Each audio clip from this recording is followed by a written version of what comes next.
In the name of growth, many professionals and just people in the world are attempting to do all this stuff to optimize themselves. And at a certain point, it stops becoming self-development and personal development, and it becomes self-punishment. And I want to talk about that in this episode today.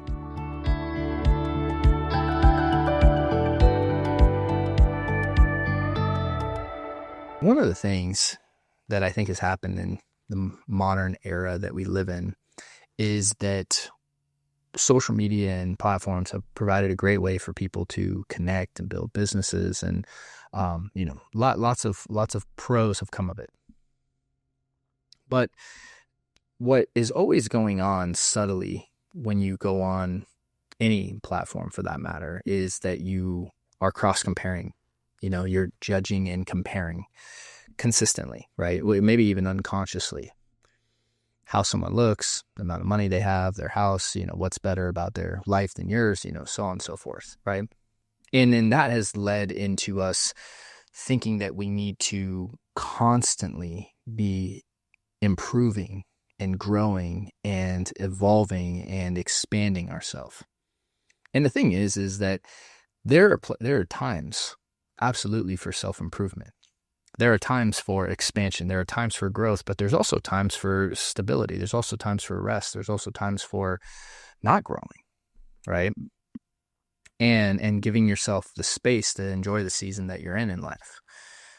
And people may disagree with that idea, but it's really about what is sustainable, right? And when you look at the personal development industry and how it can get to the point where you can cross over into this fringe where it becomes toxic for you, in the sense of it's not really about what you do in life. It's oftentimes about where you do it from. And if you're trying to change yourself and fix yourself and achieve so that you feel worthy and good, what that all implies is that you don't feel worthy and good about yourself as you are.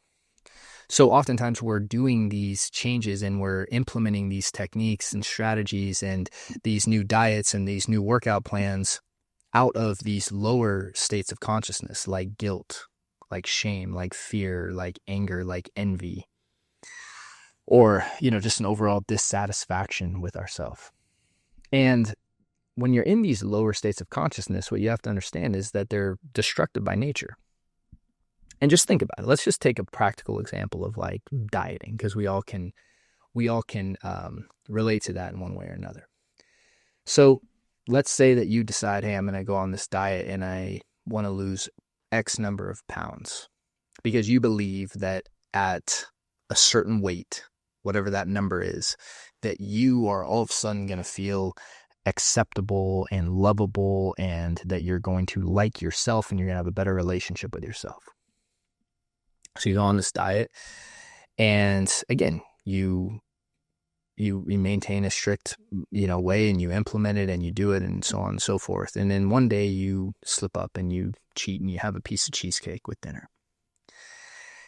And after you have that cheesecake, instead of just allowing yourself to enjoy the cheesecake and go back to your diet, you feel this guilt, this shame, this embarrassment, this anger, and that festers in you, right? Kind of just eats at you, right? And then or more importantly, you're afraid of certain foods. You're afraid of being around certain foods, right? And all of a sudden your life becomes about, I need to make sure this and this and this, and control and control and control. And everything becomes stressful, because when you're in lower emotional states, it is as a stressor on your body, right? You're activating that fight or flight. So when you're in fear, anger, guilt, shame, right? It's this activation of this very primitive aspect of your nervous system that is, again, not good for your long-term health, right? So when you're trying, so dieting itself becomes a stressor, and then the stress actually impacts your whole digestive system.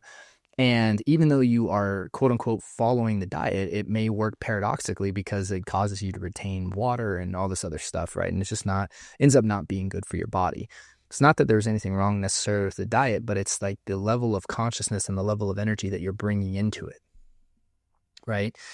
This is an example of where personal development becomes self-punishment and toxic, because we start always looking at the negatives of ourselves and how we need to fix ourselves. And we always see ourselves as something that needs to be fixed, which implies that you're broken, right? And if you're constantly sending the message to yourself that you're broken and you're unlovable or unacceptable the way you are, well, then you constantly are going to have a bad relationship with yourself. I mean, there's no real easier way to say it, right? And when you have a bad relationship with yourself and then you're stressed about just being you, that in turn, just creates these negative feedback loops. And this is why developing yourself and growing is a great thing.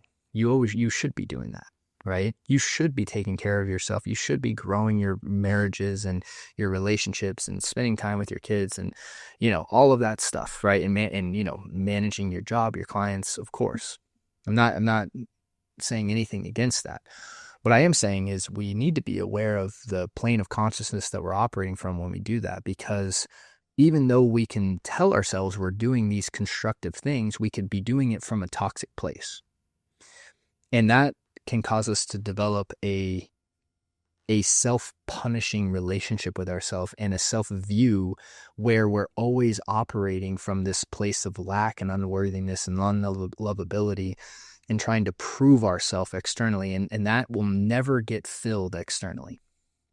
No matter how much money you make, no matter what you attain in your life, if you really don't have a good relationship with yourself, nothing outside of you is going to fix that.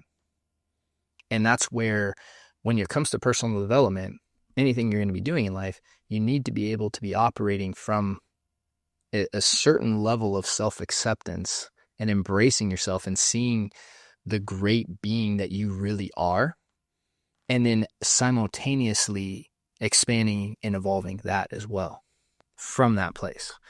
So it's just some food for thought today. Hope this was helpful. Wish you all a great day and a great week, and I look forward to seeing you soon. Hey there, thanks so much for watching that episode. If you found it helpful, we have some links to some other episodes that we think you might like as well. And if you're looking for help on your journey to recovery from fear, stress, and anxiety, either check out the links in the notes or head over to restoredminds.com. Thank you, and talk to you soon.